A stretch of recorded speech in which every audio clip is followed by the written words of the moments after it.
절대적으로 많습니다. 60대 이상이 51% 정도 되고요. 50대가 한 28%.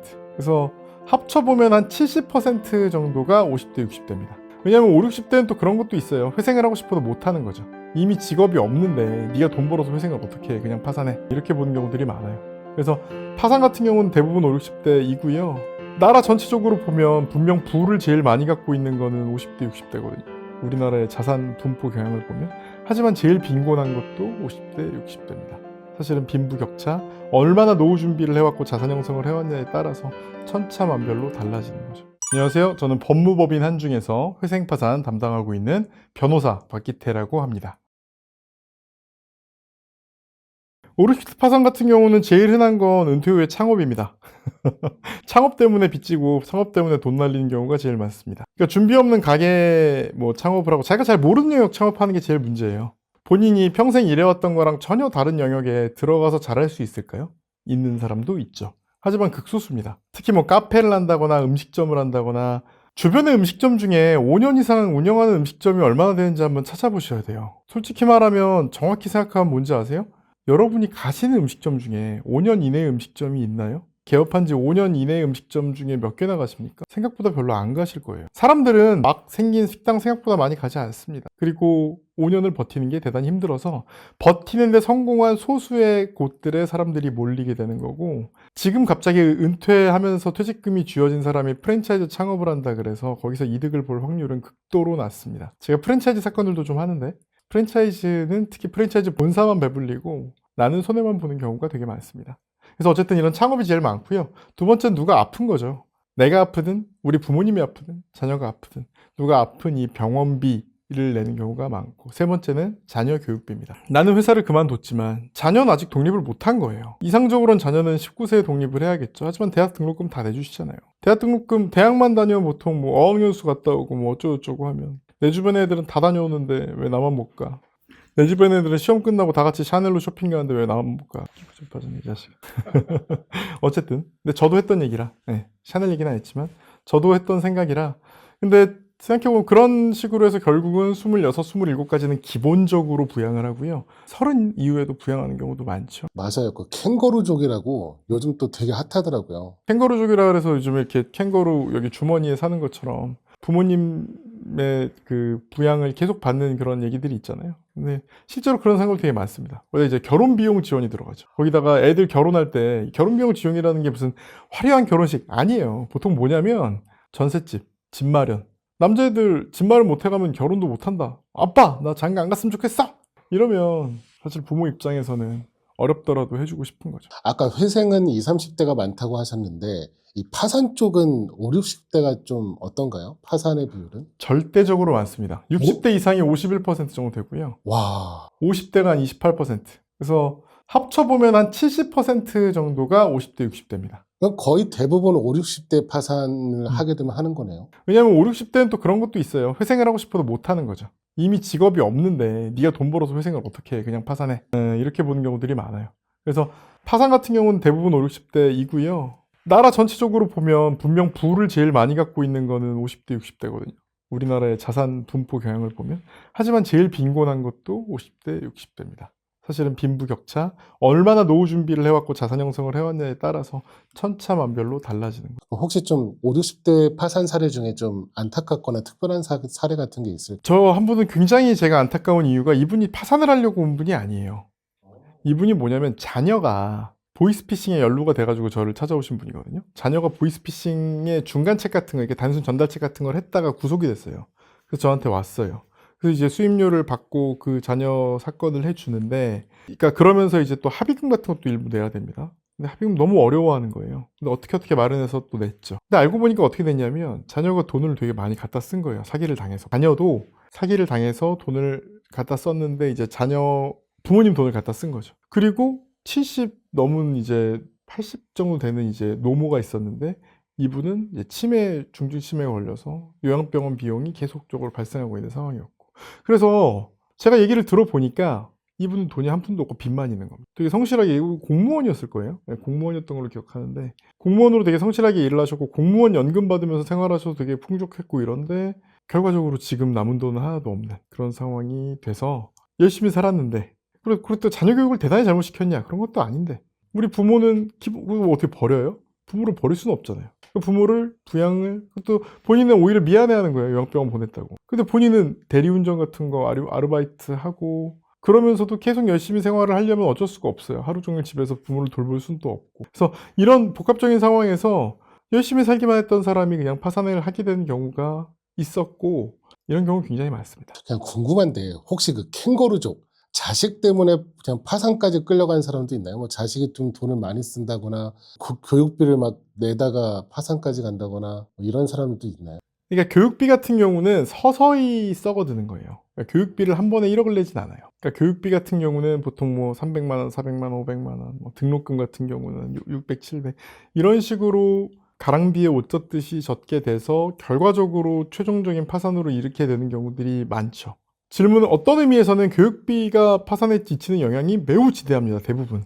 물론 그게 트리거가 되진 않습니다. 그러니까 파산에까지 이르려면 이 상태에서 뭔가 트리거가 하나 정도는 있어요. 다시 말씀드렸던 누가 아프거나 아니면 뭐가 어디 사기를 당하거나 아니면 뭐가 특히 뭐 내가 너희들 돈 빌려줬던 걸 못 받거나 내가 다니고 있었던 회사가 망하거나 이런 어떤 트리거가 있어서 그때 파산으로 가게 되는데, 쭉 놓고 보면 이 사람이 자산 형성을 못하고 부채를 지게 된 큰 원인은 오히려 자녀에 대한 교육비, 자녀에 대한 부양료, 가족에 대한 부양료인 경우가 많습니다.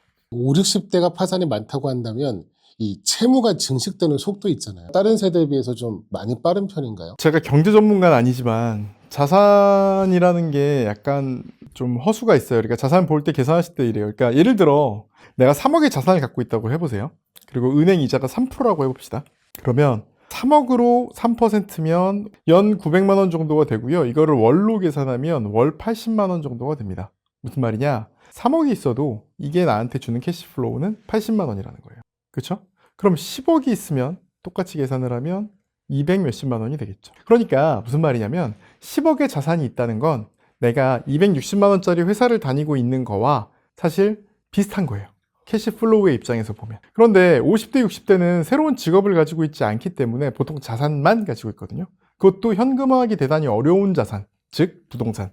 빨리 팔기도 어렵고 여기서 소득이 나오기도 어렵고 또 팔 때 양도소득세니 뭐니 뭐가 많이 발생하는 종류의 자산에 묶여있는 경우들이 많아요. 그래서 50대, 60대 같은 경우는 캐시플로우가 워낙 없다 보니까 삶이 힘들어집니다. 분명히 30억 자산가예요. 그런데 캐시플로우는 300만 원이 안 나오는 거예요. 그런 경우가 많죠. 특히 아파트, 내가 살고 있는, 내가 깔고 앉아 있는 아파트 하나가 나의 전 재산인 경우, 그러면서 30억 자산가인 경우, 마음은 좋은데, 그리고 이 생활을 유지하려면 30억짜리 아파트면 관리비는 좀 비싸요? 그렇죠? 그리고 골프도 한 번씩 쳐야 되고 이런 식으로 하면 생활비가 굉장히 많이 들어가는데 실제로 내 캐시플로우는 200만 원, 300만 원도 안 나오는 경우가 많은 거예요.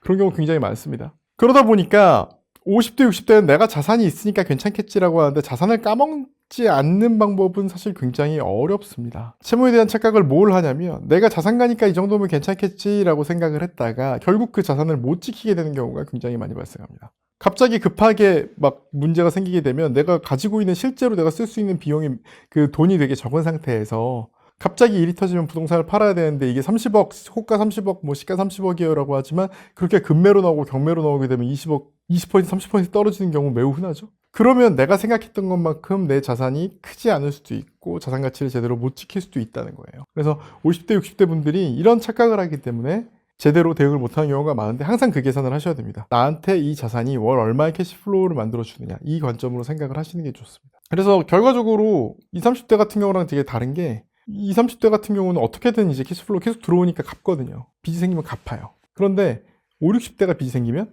못 갚습니다. 만약 개인회생 파산 신청 중이라면 5, 60대요? 절대 해서는 안 되는 행동 같은 것들이 있을까요? 50대, 60대 분들 제가 파산 보통 이제 상담하면 제일 많이 하시는 게 재산을 숨기려고 해요. 그러니까 집은 누구 명의로 해놓으면 되죠. 법원이 봐볼까요? 누구 명의로 해놓으면 되죠. 이거 진짜 위험합니다. 이거 원래 그냥 증여예요. 그렇잖아요. 아무리 부부 공동재산이라도 뭐 얘기하면 딥하게 들어갈 것 같은데 어쨌든 재산을 숨기시려는 분들이 많아요. 그러니까 누구 뭐 부모님 명의로 해놓는다거나 뭐 배우자 명의로 해놓는다거나 이래도 될 줄 아는 사람들이 많은데 이 경우에 파산이 제대로 안 되고 신용등급만 와장창 떨어질 수 있으니까 제일 주의하셔야 되고요. 두 번째는 편파면제입니다. 보통 인간관계가 있어요. 특히 사업하시는 분들 같은 경우에 개인 사업자 이렇게 하시는 분들 어떤 일들이 많냐면 거래처 너무 안타까운데 나를 믿고 이거를 넣어줬는데 여기 거래처 돈부터 갚아야 되지 않을까요? 라고 생각해서 먼저 돈 갚습니다. 그리고 친척한테 빌린 돈, 이모한테 빌렸는데 뭐 고모한테 빌렸는데 조카한테 빌렸는데 이런 거 먼저 갚습니다. 갚으면 법원이 다 알아요.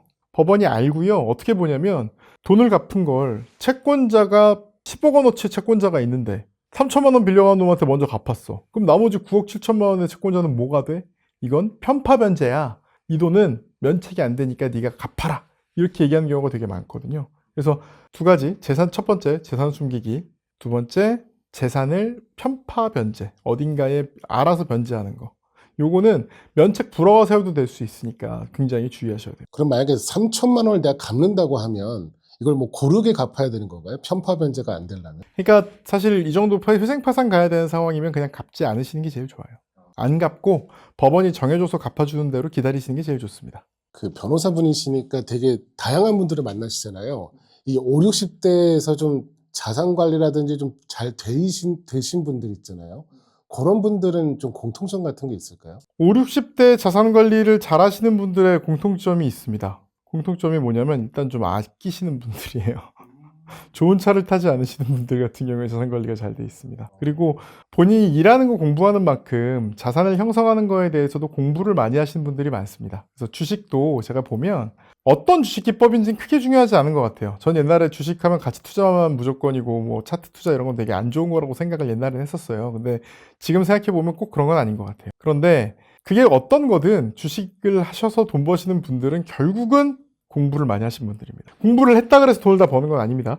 그런데 돈 많이 번 사람 중에는 공부 안 한 사람은 없더라고요. 그게 공부 안 한 사람이 일시적으로 벌 수는 있어요. 일시적으로 벌 수는 있는데 5년, 6년, 10년을 놓고 보면 결과적으로 공부 안 한 사람은 돈을 계속 벌거나 그걸 유지하는 건 어렵더라고요. 제가 보니까 50대, 60대에서 자산 관리 잘 하시는 분들은 두 가지. 공부를 많이 하신 분들. 자산 관리와 형성, 제가 자산 형성과 관리에 대해서도 공부를 많이 하신 분들이고, 두 번째는 소비 습관이 괜찮으신 분들. 그러니까 좋은 차를 타고 골프장 많이 다니고 이런 분들이 관리가 잘 안 돼 있으신 분들이 많아요. 빚 좋은 개살구들이 많아요. 근데 이제 직업상 꼭 그러셔야 되는 분들이 있잖아요. 어느 정도 내가 잘 나가 보여야 되는 분들이 있고, 그런 분들이 그래서 의외로 빚 좋은 개살구가 많죠. 그리고 대표적인 직업이 뭐가 있냐? 변호사가 있죠. 변호사들이 생각보다 자산 관리 못 하신 분들이 많아요. 그래요? 네, 변호사들이 지금 제 변호사들은 사람들이 어려운 줄 알아요. 막 변호사 많으니까. 근데 이제 변호사인데 60이야. 그러면 그때는 진짜 잘 나갔잖아요. 잘 나갔던 시절을 경험하셨던 분들이니까 돈 많겠지라고 생각했는데 의외로 돈이 없으신 분들이 많습니다. 그래서 저도 이제 노년의 변호사분들이랑 얘기를 해보면 물론 변호사는 좀 다른 옵션이 있죠. 60 넘어서도 일하시는 분들이 꽤 많으니까. 그러나 전반적으로 제가 얘기를 해보면 뭐 한때 젊었을 때 많이 벌었던 것도 있겠지만 이분들의 공통점이 쓰는 거를 범위 내에서 쓴다. 그리고 자산 공부를 생각보다 열심히 하셔서 주식이든 부동산이든 어떤 뭐 자산 형성 관리에 대해서 공부를 되게 많이 하셨다. 이 두 가지가 공통점으로 보면 될 것 같습니다. 그럼 뭐 자식들에 대한 건 특별한 건 없을까요? 아까 이제 자식들도 사실 이 파산에 좀 영향을 줬기 때문에 네, 좀 모범 사례로 비슷하게 해서 5, 60대 분들, 60대 분들 중에 자녀 교육을 잘 하셨다. 그러면서도 자녀 때문에 돈을 많이 안 쓴 것 같은데 자녀들이 잘 됐다. 이런 분들이 꽤 있죠. 이런 분들은 특징이 사실은 부모가 이미 공부를 잘했던 사람들이 많긴 합니다. 그게 유전 때문인지 집에서 공부하고 이런 습관 때문인지는 모르겠으나 물론 부모가 이미 공부를 잘했던 경우도 많지만 또 이런 게 있더라고요.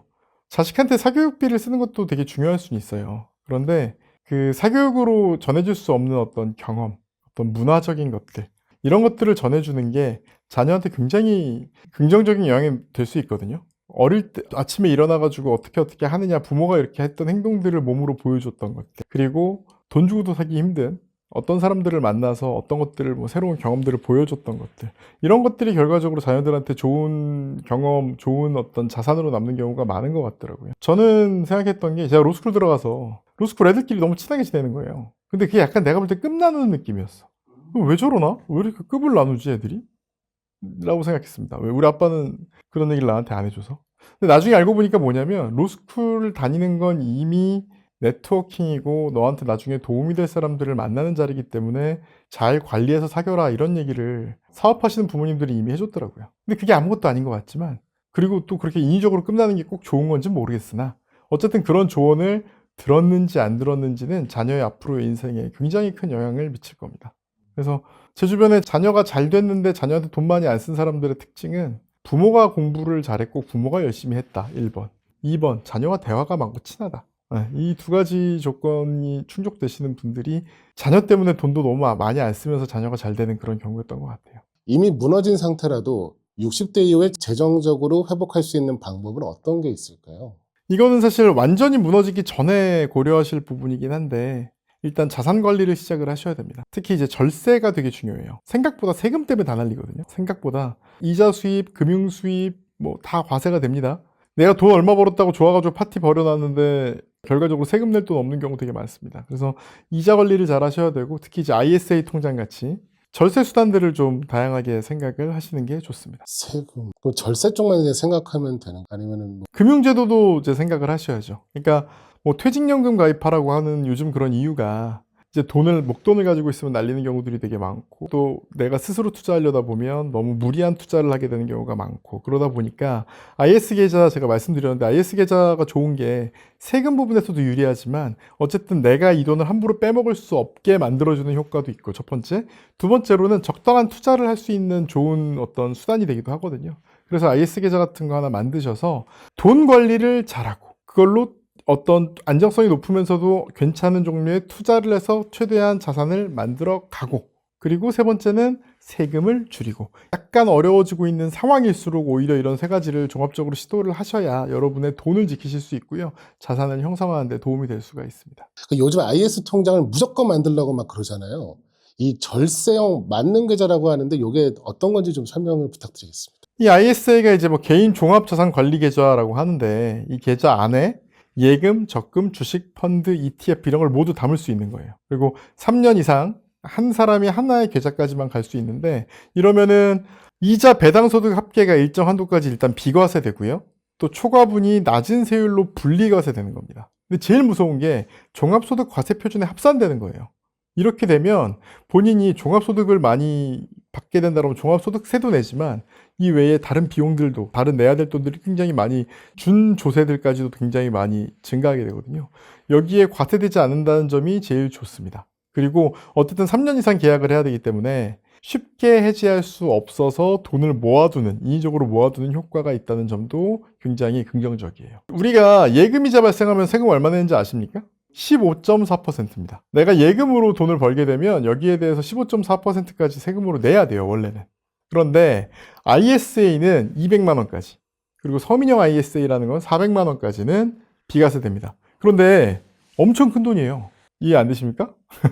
뭐냐면 내가 2억을 넣고 있는데 1% 1%를 받으면 그게 200만 원인 겁니다. 그러니까 내가 200만 원 예금에 대한 게 아니라 내가 이자로 번 돈이 200만 원까지 비과세라는 건 생각보다 굉장히 큰 돈입니다. 그러니까 금융소득 이자 수입으로만 200만 원에 400만 원 올리는 게 생각보다 이렇게 쉬운 일이 아니에요. 그리고 이 비과세 한도를 초과한 수익에 대해서도 15.4%가 아니라 9.9%의 세율로 내게 되는데 이것도 되게 낮은 비율이고 더 중요한 건 금융소득 종합과세 연 2천만 원 초과되기 이전에는 여기에 포함되지 않습니다. 그런데 아까 그랬잖아요. 200만 원도 큰 돈이라고. 그런데 ISA에서 연 2천만 원 이상 소득을 보는 건 진짜 큰 돈입니다. 그러니까 이 정도 되면 사실 제가 알기로는 대부분 ISA 가지신 분들이 연 2천만 원 이상을 여기서 벌지 못해요.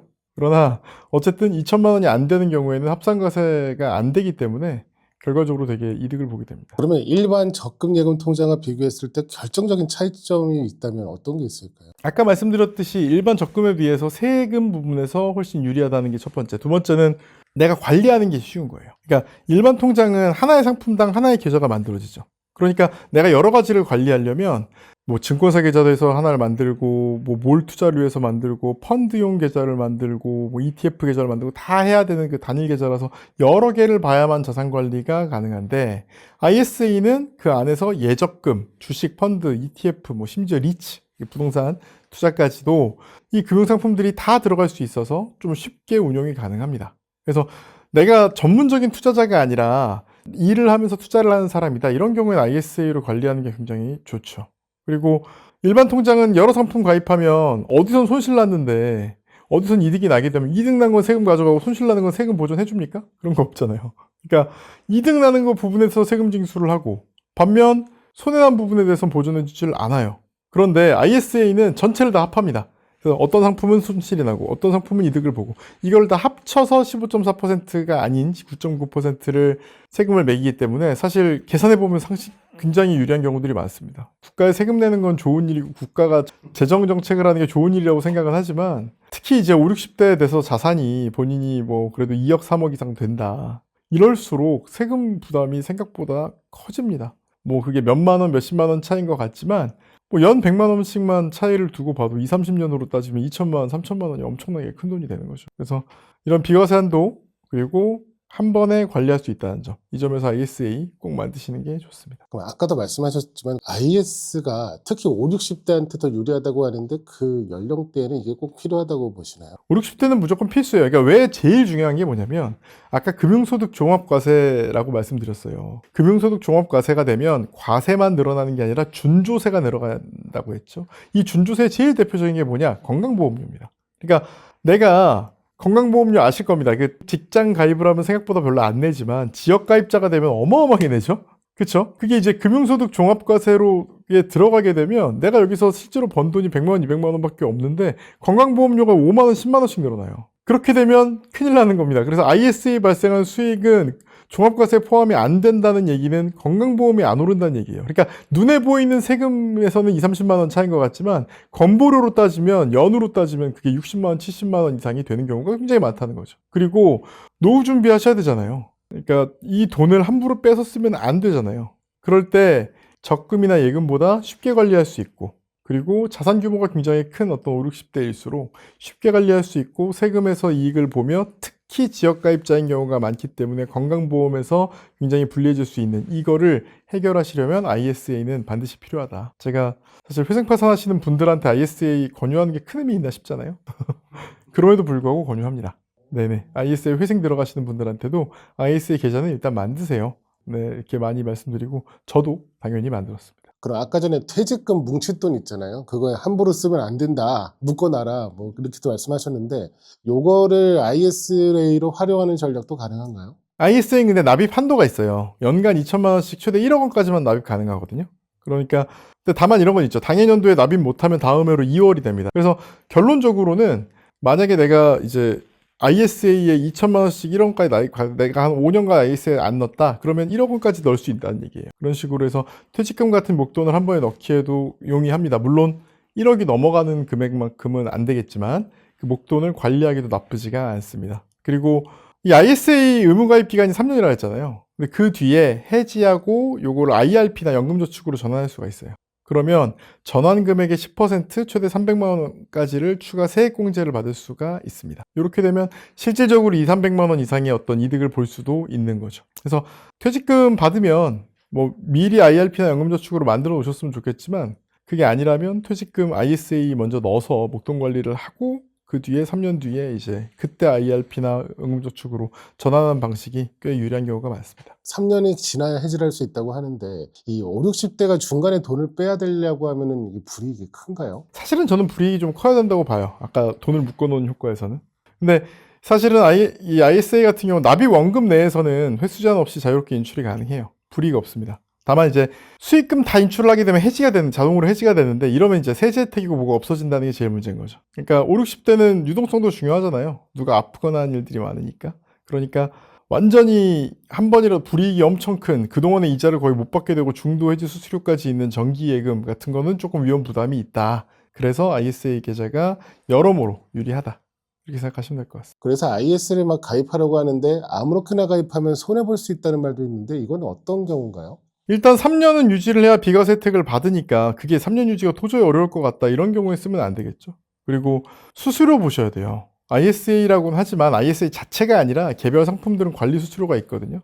내가 직접 운영하는 게 이제 중개형 ISA라 그러는데 그 외에는 수수료가 붙을 수 있습니다. 그러면 수익이 얼마 안 나면 수수료가 오히려 더 큰 경우가 있고 그러면 오히려 까먹는 경우도 있으니까 이 부분은 잘 보셔야 됩니다. 근데 가입 전에 뭐 이거 하나만 좀 확인하는 게 좋다 하는 게 있을까요? 일단 어떤 유형인지를 봐야죠. 이 중개형 그러면 이제 내가 스스로 ISA 계좌 안에서 주식을 사고 ETF를 사고 뭐 이러면은 중개형이 제일 좋고 대부분은 그냥 중개형 하시는 게 좋아요. 설날에 친척집 가보니까 저 아내의 할아버지가 있는데 이분이 좀 내년에 100살이시거든요. 이분이 주식 직접 하시더라고요. 다 써가지고 공부하시면서 하시더라고요. 그러니까 하실 수 있어요. 그러니까 중개형 ISA를 제일 추천드리고요. 예금 적금 위주로 안전하게 가입하려면 신탁형. 그 다음에 수수료 발생한다는 게 1임명인데 전문가 금융사에게 맡겨서 굴려달라고 한다면 일종의 펀드 같은 건데 전문가한테 맡긴다면 이제 1임명인데 1임명 같은 경우에는 뭐 시간이 되게 없거나 다른 일들이 바쁘거나 이런 경우는 1임명이 좋을 수도 있지만 수수료는 잘 체크해 보셔야 되고요. 생각보다 중개형이 나올 수 있습니다. 그래서 너무 자신 없는 경우가 아니면 중개형으로 가시는 걸 제일 추천드립니다. 그럼 마지막으로 노후 자산을 지키기 위해 이것만은 꼭 해둬라 하고 조언해 주실 게 있다면 어떤 게 있을까요? 제가 꼭 드리고 싶은 말씀이 자녀 문제예요. 그러니까 자녀는 물론 나 자신이기도 하죠. 내 유전자를 가지고 간 존재고 사실 내가 잘못되더라도 자녀가 잘 되면 제일 좋다라고 생각을 하시죠. 맞습니다. 저도 그렇게 생각합니다. 다만 부모가 경제적으로 자립을 못해서 자녀한테 손 벌리게 되는 게 사실 자녀한테는 제일 힘든 일이거든요. 그러니까 흔히 이런 말도 하죠. 부모의 경제적 자립이 최고의 유산이다. 그래서 그러려면 지금 좀 야박해 보이더라도 자녀에게 줄 돈이 뭐고 내 쓸 돈이 얼마인지를 명확하게 구분할 필요가 있습니다.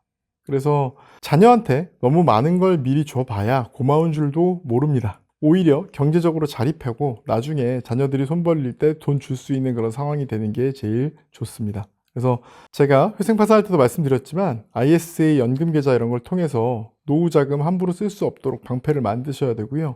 비상금은 반드시 내 명의의 통장에 보관을 하셔야 됩니다. 나나 아내 명의의 통장이라는 얘기고 자녀 명의의 통장에 비상금을 만들어 놓으신 경우도 있는데 이러면 자녀가 그냥 홀랑 갖다 써버릴 수도 있어서 그냥 비상금이 없어진 경우가 많거든요. 여러분 셰익스피어의 5대 비극 중에 리어왕이라고 있습니다.